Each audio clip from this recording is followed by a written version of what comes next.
We didn't get the opportunity to discuss or dive into the Ask Steven segment on last week, but hey, that means more content for a different time and a different moment.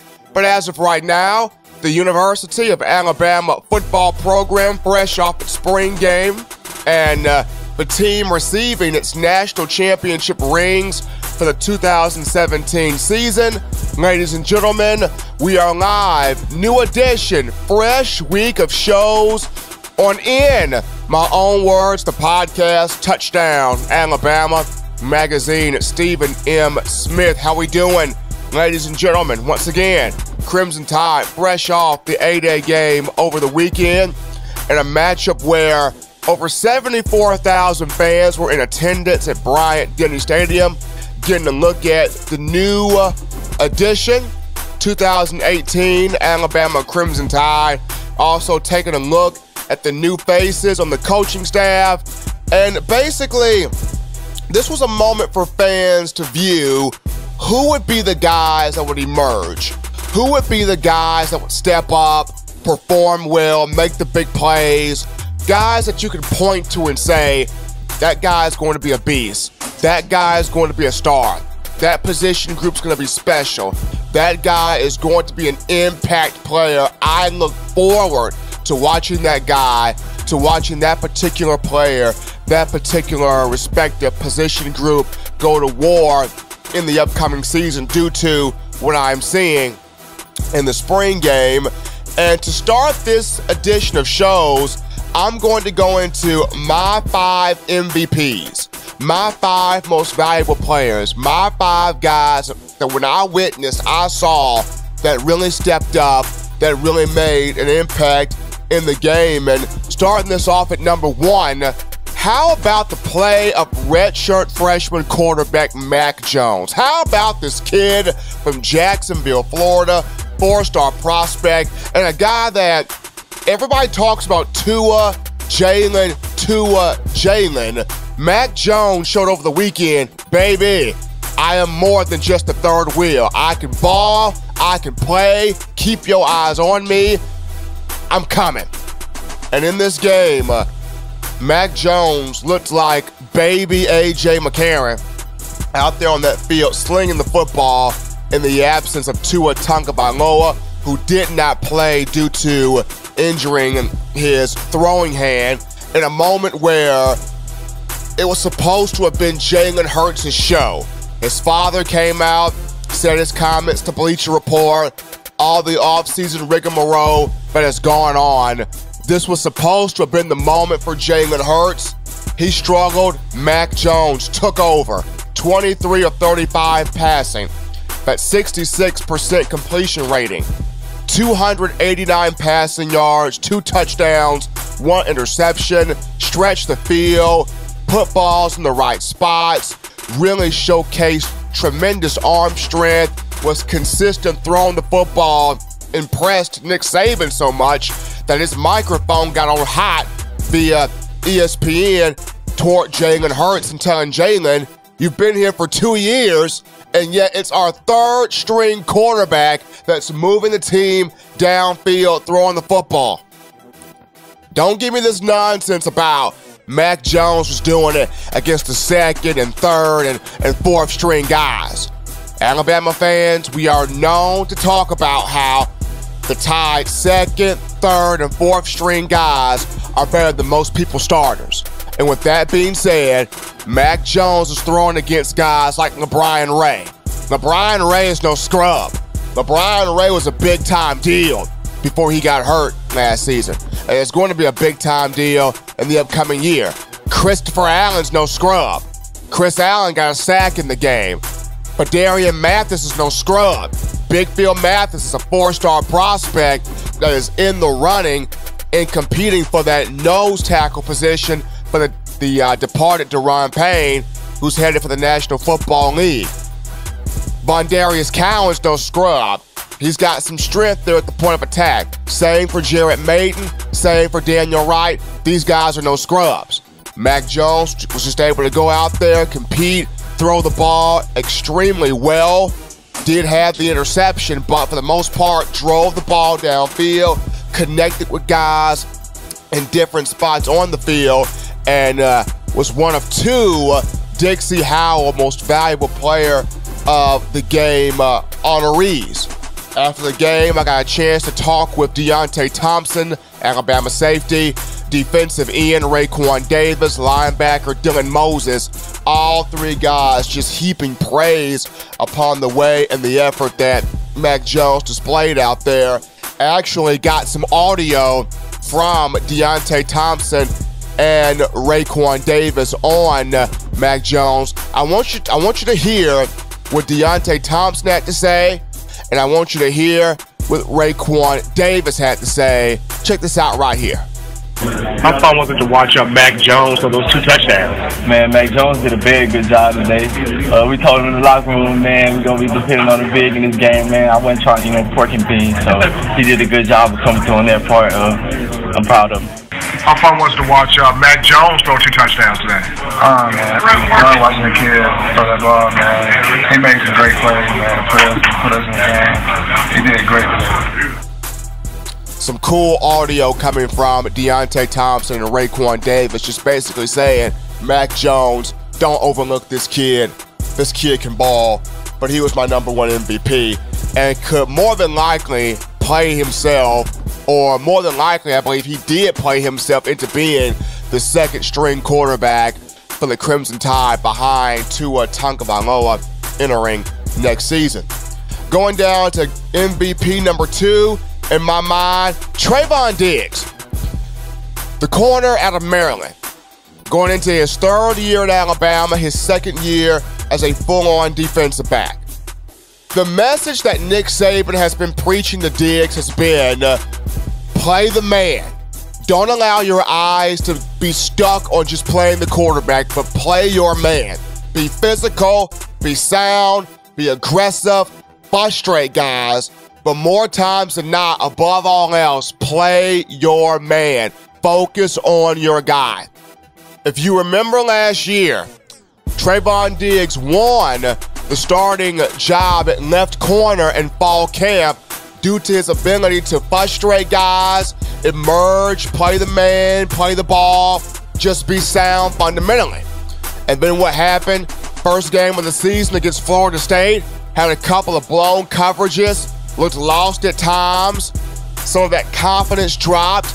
Levi Wallace went in there, shut down the left side of the field, and Wallace won the job and never looked back. This is the 2nd time around for Trayvon Diggs, and in the spring game, Nick Saban wanted consistency from him. He got exactly that. Diggs, 9 total tackles, 2nd on Team Crimson. Also recorded an interception off Jalen Hurts in the 2nd half during the 4th quarter. Diggs at 6'2", nearing that 200-pound frame there. If he can just remain consistent, if he can hold his own. Savion Smith is physical on the other side of him at 6'2", 198 pounds in his own right. But if Trayvon Diggs can hold his spot, if he can hold his own, he and Savion Smith, you're talking 6'2", 200-pound physical press man corners, very athletic. They don't have the experience as Anthony Averett and a Levi Wallace had, but the physicality, the athleticism, they got that more so in spades than what Averett and Wallace had. So for Trayvon Diggs, gotta hold a spot, but I was very impressed with what I saw from him at A-Day. He's my #2 guy. My #3 MVP from the spring game, Brian Robinson, running back, Tuscaloosa native, coming out of Hillcrest High School, entering his sophomore year. We all know what to expect from Damien Harris. He's coming off back-to-back 1,000-yard seasons, has the opportunity to create history in being the first back ever in Crimson Tide history to have 3 consecutive 1,000-yard seasons. Najee Harris, the guy's a physical freak, physical specimen, 5-star prospect coming out of California. Everybody's high on him. Josh Jacobs, a guy that can do a little bit of everything running the football, catching the ball at the backfield. But Brian Robinson, this kid is a dog. He showed it at times last season when he got the opportunity. And at the spring game, the versatility of Brian Robinson came out. Yes, he had a rushing touchdown to give Crimson its first score of the game, a 7-0 lead in the first quarter. But 6 catches for 59 yards with a long of a 19-yard reception. Brian Robinson, soft hands, catching the football, first move, quick up the field, making guys miss, trucking guys over. The ability to plant one cleat in the ground, turn, pivot, move, despite being 6'1", 220 pounds. Very impressed with Brian Robinson. This kid is hard-nosed. He runs guys over. Good vision, good cutback ability, strong leg drive, totes the ball well. He's got good speed in the open field. This is a guy that's going to get a lot of playing time in the upcoming season, especially if Josh Jacobs can't stay healthy. Jacobs has struggled with some injuries, whether it's been knee, whether it's been ankle. He's had some injury issues. If Jacobs cannot stay healthy next season, Brian Robinson, this is the guy. Went out there in that spring game, played very well. My number 4 MVP from the spring game, defensive lineman Quinnen Williams. Jonathan Allen talked about him prior to going into the 2017 NFL Draft. Jonathan Allen said, prior to him getting selected by the Washington Redskins, the next big name to look at on the Alabama defensive line is Quinnen Williams. He is a freak. And this kid at 6'4", 289 pounds, out of Winona High School in Birmingham. After having one Birmingham native run the show at defensive tackle, that being Deron Payne, it's only right to have another Birmingham native take that spot over and continue that tradition, so to speak. Quinnen Williams can do that. Had 6 tackles for Team Crimson, 2 sacks, 2 tackles for loss, 3 quarterback hurries, was just getting to Jalen Hurts from the inside. He's got pass rush moves, folks. Getting to Jalen Hurts from the inside, stopping the run game, showing that 2-gap ability. The performance he had last week goes a long way into, I honestly believe Quinnen Williams takes over for Deron Payne. I honestly believe he's the guy. Now, once again, for Darian Mathis, Stephon Wynn, there's some guys, Johnny Dwight also, Tavita Masika, the JUCO from San Mateo Community College in California. All of these guys coming in, working hard in the summer to try to also push for that spot. But I look at Quinnen Williams. You had one Birmingham native already dominated.